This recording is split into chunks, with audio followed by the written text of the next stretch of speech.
ఇది పెద్ద కేడిలా ఉంది మేడం. అంత పెద్ద చెట్టు నెక్కేసి గోడ దూకి తప్పించుకుంది. అయినా కానీ మేము వదలలేదు, ఫాస్ట్గా వెళ్ళి పట్టుకున్నాం. అవును మేడం, ఇది మమ్మల్ని మోసం చేసి పారిపోవాలని చూసింది.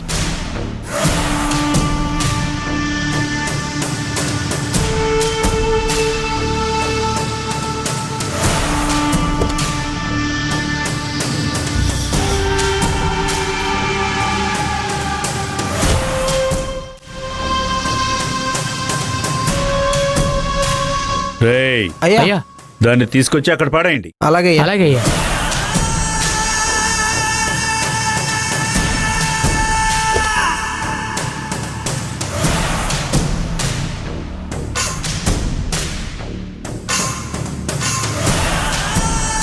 మనతోనే ఆటలాడద్దా, ఇది బాగా జరిగింది.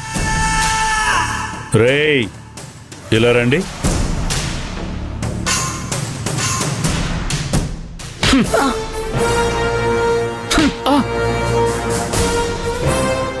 దున్నపోతుల్లో ఉన్నారు. ఒక ఆడపిల్లని జాగ్రత్తగా చూసుకోలేకపోయారు. ఛీ, ఎక్కడి నుంచి పట్టుకొచ్చమ్మా వీళ్ళని?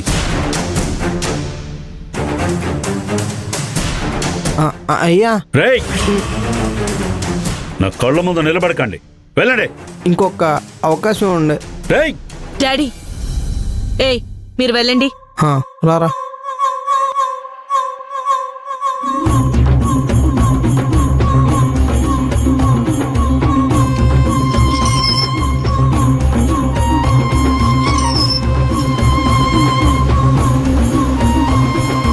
అమ్మ అర్చన, ఇంతకు మించి దీన్ని ఇక్కడ ఉంచడం మంచిది కాదు. వెంటనే ఏం చేయాలో ఆలోచిద్దాం. అవును డాడీ, కొంచెం ఉంటే తప్పించుకుని వెళ్ళిపోయి ఉండేది.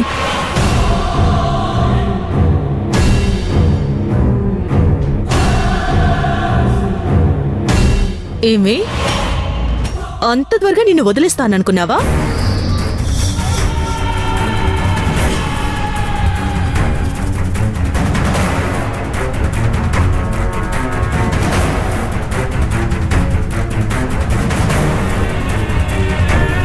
అసలు ఎవరితవే నువ్వు? నా కాలుకున్న చెప్పు విలువ కూడా చెయ్యవు నువ్వు. నా జీవితం నాశనం చేసావు కదే. నీ అంతు చూడకుండా వదిలిపెట్టను. సరే సరేనమ్మా, జరగాల్సిన పని చూద్దాం. రే నరసింహ, ఇలా రండి.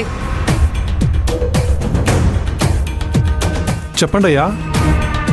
వీడెవడు? నమ్మకమైనవాడేనా? అయ్యా మనోడేనయ్యా, నమ్మకమైనోడే. ముందు దీని కాళ్ళు చేతులు కట్టి కారులో ఎక్కించండి. అలాగేనయ్యా. రేయ్, ఆ తాళ్ళు తీసుకురాపో.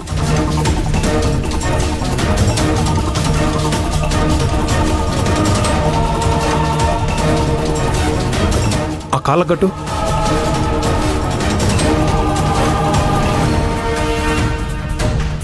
డాడీ, మీరు చెప్పినట్టే పక్కాగా జరుగుతుంది కదా?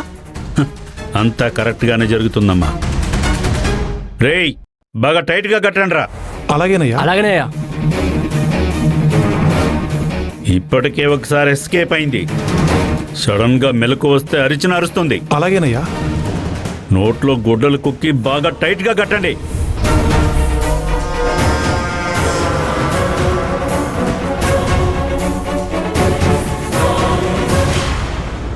దాన్ని తీసుకెళ్లి డిక్కేలేండి రా. సరే అయ్యా. పట్టుకోరా.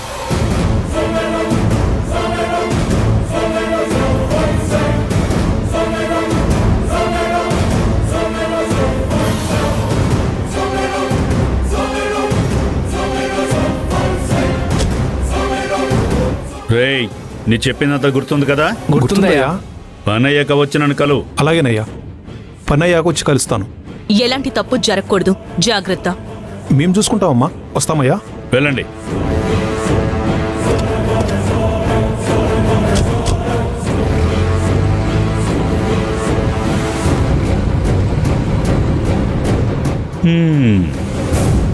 అమ్మా, ఇక మీదట జరగబోయేది మనం చూస్తూ ఎంజాయ్ చేద్దామమ్మా.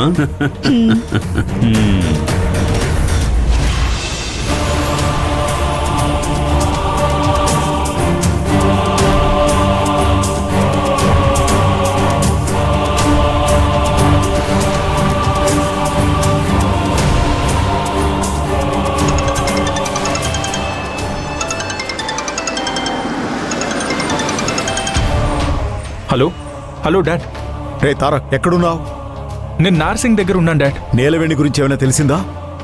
లేదు డాడ్, నేను ఒకవైపు అశోక్ ఒకవైపు వెతుకుతూనే ఉన్నాం. డాడ్ నాకు ఒక డౌటు, నీలవేణి ఎందుకు ఇల్లు వదిలి వెళ్ళిపోయింది? ఒక రాత్రి ఒక పగలు అయిపోయింది, మళ్ళీ రాత్రి వచ్చేసింది. ఒకవేళ తన ఊరికి వెళ్ళిపోయి ఉంటే?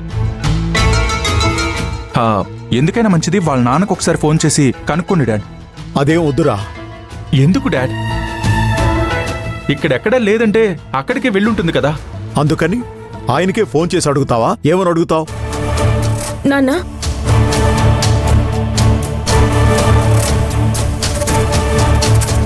మిమ్మల్ని నమ్మే కదా నా కూతుర్ని వదిలిపెట్టొచ్చాను.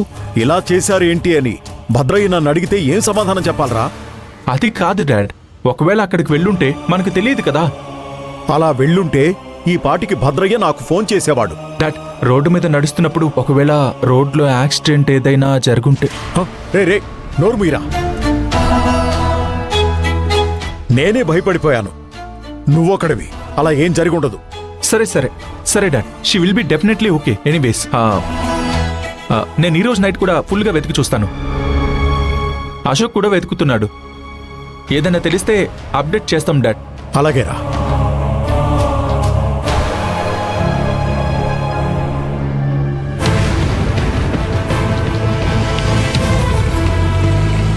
మీరు నేలవేణితో కొంచెమైనా మర్యాదగా ఉన్నట్టయితే ఇంత ప్రాబ్లం అయ్యేది కాదు.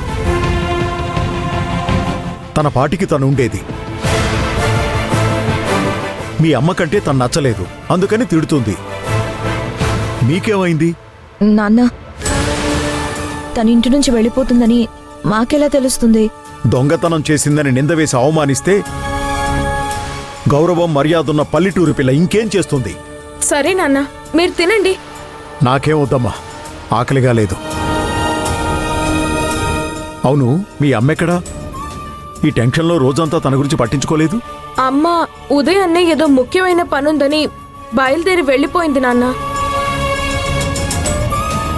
నేను ఇంతకు ముందే ఫోన్ చేశాను. డిన్నర్ చేసి వచ్చేస్తానని చెప్పింది. మనల్ని కూడా డిన్నర్ చేసి పడుకోమని చెప్పింది నాన్న. అక్క, మనం కనపడకుండా పోయినా ఈయనెంతలా ఫీల్ అవ్వరనుకుంటా. ఆ నీలవేణి కోసం చాలా ఎక్కువగా ఫీల్ అవుతున్నారు. నువ్వు సైలెంట్గా ఉండవే.